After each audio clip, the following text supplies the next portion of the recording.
Hey yo, E-King fight news. Eddie Hearn is probably on a plane right now, trying to get the fuck out of New York before before Deontay Wilder pulls up on him. E-King fight news. All right, Eddie Hearn negotiations. Wilder Joshua.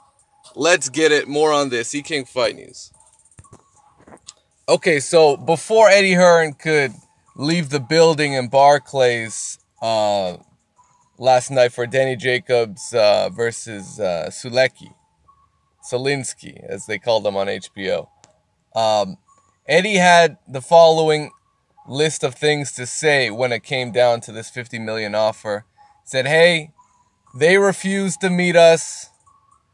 They don't understand. We have so many international sponsorships. We have international rights.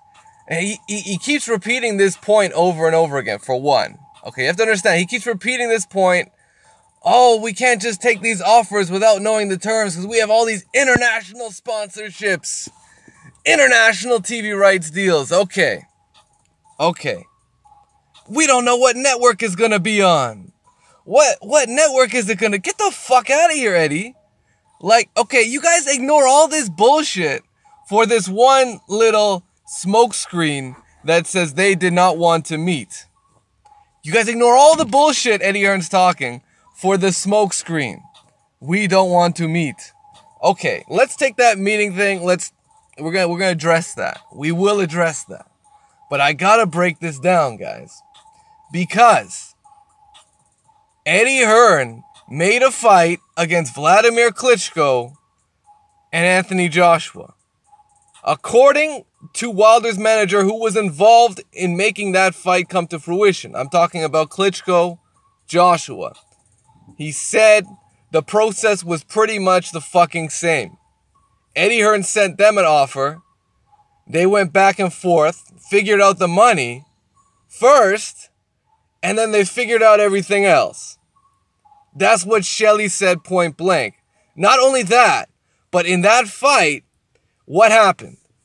What happened? You guys know what happened, right? Sky Sports did the fight, as they always do. Showtime got the fight because they're invested in Joshua. And HBO bought their way into a replay. A televised replay of the fight that was not live. Right? It was a recording. HBO bought the rights to recording the fight and showing it on their network on the same day. Now, what the fuck? What is so complicated about making this fight happen under those same deals? Did it affect their international rights? Like, honestly. I mean, that fight happened. He worked with Shirley Finkel to make that fight. Eddie Hearn denies working with Shirley Finkel because he's a fucking liar.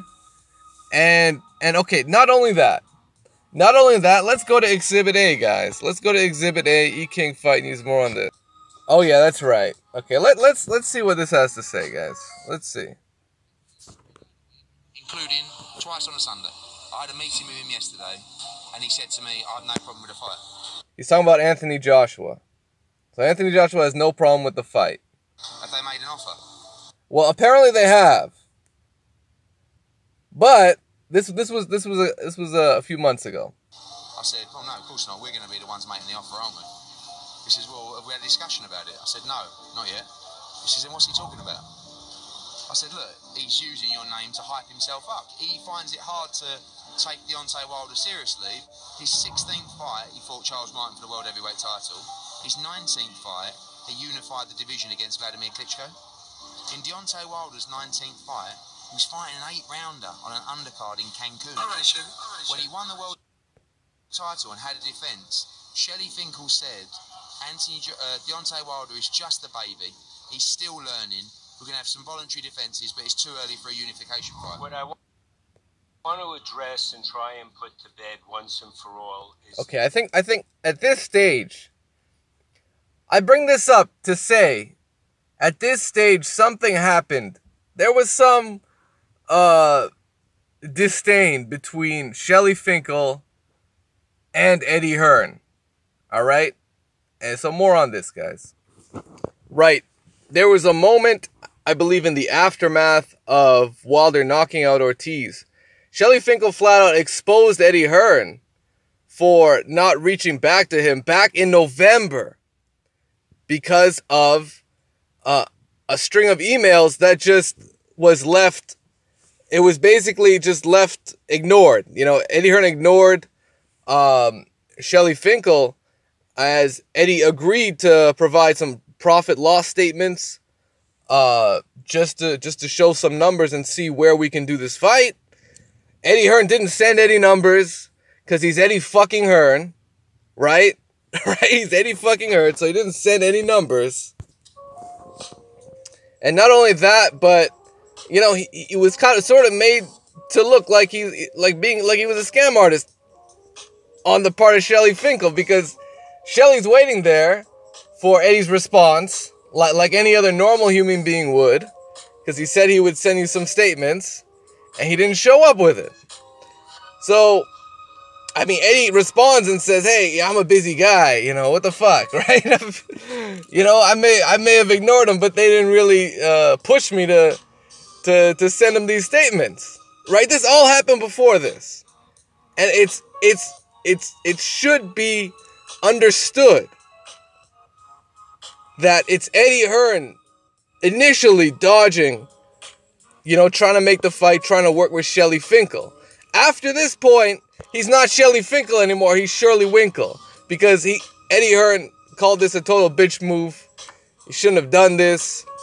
Yet it sort of woke him up in terms of how do I address this Wilder situation, because, you know, at the end of the day, you know, no one wants to see Anthony Joshua versus Joe Blow, where Eddie Hearn can milk in $10 million for his own off the top of fucking ticket racketeering.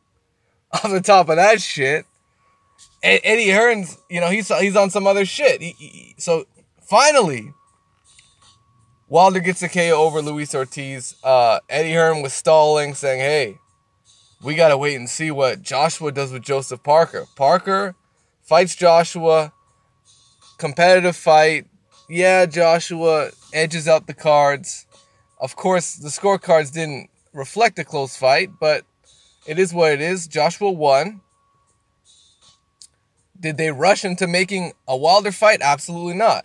What they did then was say, okay, Eddie Hearn has said, this fight, we're basing our first offer, an initial offer, is a fight with Anthony Joshua, Deontay Wilder in England. We're going to sell out a big stadium. So here's our mega offer for Deontay Wilder. It's a guaranteed, you got to take it. Here's what we're going to do. $12.5 million, flat rate, no percentage.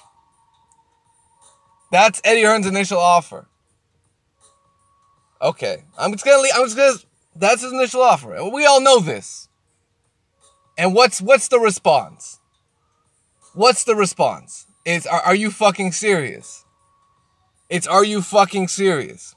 So we're going to have Deontay Wilder, champion, longest reigning heavyweight champion of this sort of current new generation of heavyweights, yeah? Longest reigning heavyweight champion. We're going to have him fly over to the UK on the road, where we've seen all the suspicious refereeing, we've seen all these fucked up scorecards, and we're only going to give him $12.5 million, which equates to, it could be fucking 10% of the gross revenues of the fight, guys. You know, even some of you guys out of the UK, even some of you fanboys out of the UK are calling this, can see this fight doing upwards of 2 million pay-per-view buys in the UK. And you can say, oh, that's because of No, it's not because of Joshua. You know, has Sky Sports shown Deontay Wilder's past 2 fights and promoted him on their network? Yes, absolutely. Have they done their effort in promoting Deontay Wilder versus Joshua as a big fight? Absolutely. You know what they say? It takes 2 to tango. Joshua can only do those big numbers, those massive, massive numbers, against the right opponent. And that opponent is Deontay Wilder, no question about it. So, I'll say that to say this. For Eddie Hearn to try and bring up all these excuses about terms, he could have easily stated what he needs, what the Wilder side needs to agree to if they want to go forward with this offer. Because it seems like the offer is not the problem, it's all the other details.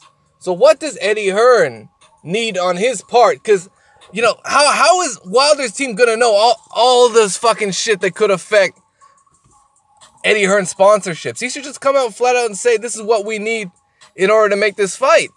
And Eddie's the one pushing for a meeting when the lines of communications haven't been closed.